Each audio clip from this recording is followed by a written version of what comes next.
Africa के प्राचीन रेगिस्तान के बीच एक पुराना शहर रेत के नीचे दफन था।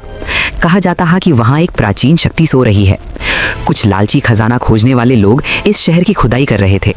उन्होंने गलती से एक रहस्यमयी सुनहरी ताज को छेड़ दिया। जमीन कांपने लगी, रेत तूफान की तरह आकाश में उठने लगी।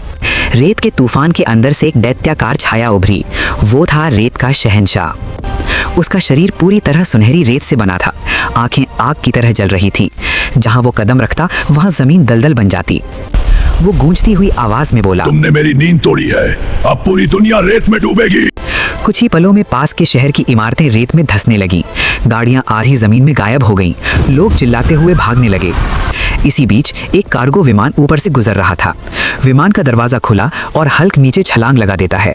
वो जमीन पर गिरता है तो रेत चारों तरफ बिखर जाती है। हल्क गुस्से में कहता है, हल्क को दफन करना आसान नहीं। रेत का शहंशाह हंसता है और अपने हाथ घुमाता है। रेत के दैत्याकार सांप जमीन से निकलकर हल्क को जकड़ लेते हैं। हल्क पूरी ताकत से अपने बाजू फैलाता है। रेत के सांप टूटकर बिखर जाते हैं। शहंशाह पूरा तूफान उठाकर हल्क पर फेंकता है।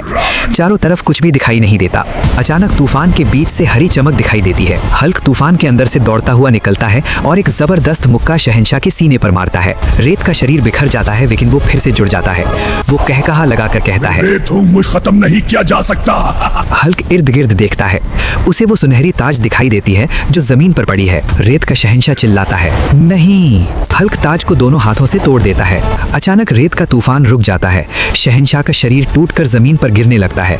वो फिर से सामान्य रेत में बदल जाता है। आसमान साफ हो जाता है। लोग हैरानी से देखते रह जाते हैं।